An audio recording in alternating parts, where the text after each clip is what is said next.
Bienvenue sur la chaîne Famille avec Jésus. Aujourd'hui, nous parlerons aussi de l'unité de sympathie. Genèse 50, verset 15. Quand les frères de Joseph virent que leur père était mort, il dit, si Joseph ne prenait en reine et nous rendait tout le mal que nous lui avons fait. Joseph leur avait dit, Dieu m'a envoyé avant vous. Genèse chapitre 45, verset 5. Les frères de Joseph avaient agi cruellement envers lui. Maintenant, leur conscience était lourde et ils pensaient qu'il leur ferait payer leur méchanceté. Ils savaient qu'ils méritaient un châtiment et regrettaient le mal qu'ils avaient fait. Mais Joseph était focalisé sur Dieu. Voyant comment l'Éternel avait pris soin de lui, il ne cherchait pas la vengeance, mais mis ses frères à l'épreuve. Il savait qu'ils avaient le même père et que la cruauté entre frères et sœurs n'était pas éthique. Avec maturité spirituelle, il leur pardonna. Il n'abusa pas de l'autorité qu'il possédait désormais. S'il avait eu un esprit de vengeance, il aurait pu les détruire. Mais au contraire, il leur dit, Dieu m'a envoyé avant vous. Lorsque survient une crise ou une famine, Dieu pourvoit toujours d'avance. C'est le manque de nourriture qui avait conduit les frères de Joseph en Égypte. Rien ne reste caché éternellement. Toute intrigue est révélée.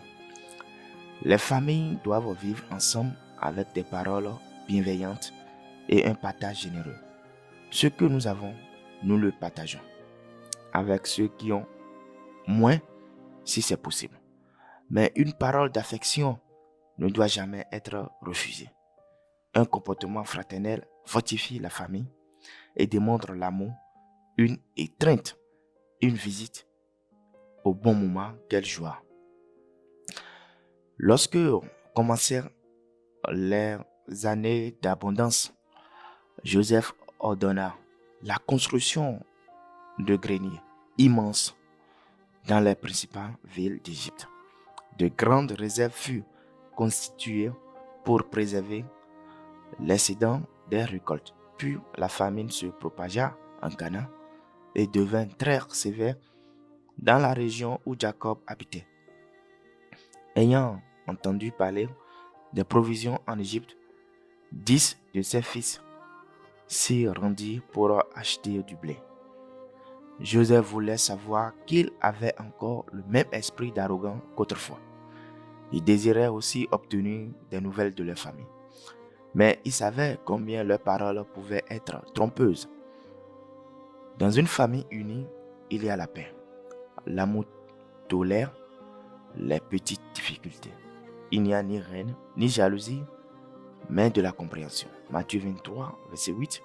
Mais vous, ne vous faites pas appeler rapide, car un seul est votre maître et vous êtes tous frères. Jésus a enseigné que nous sommes tous frères. Dans une famille, le traitement doit être délicat, compatissant, respectueux. Il n'y a pas de rancune.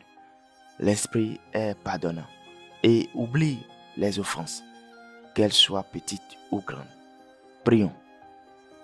Notre Dieu, accorde-nous un esprit de pardon, afin qu'avec le temps, nous ne nourrissions aucune amertume envers qui que ce soit, surtout dans la famille. Aide-nous à nous aimer comme tu nous aimes. Nous te prions au nom de Jésus. Nous vous invitons à vous abonner. Amen.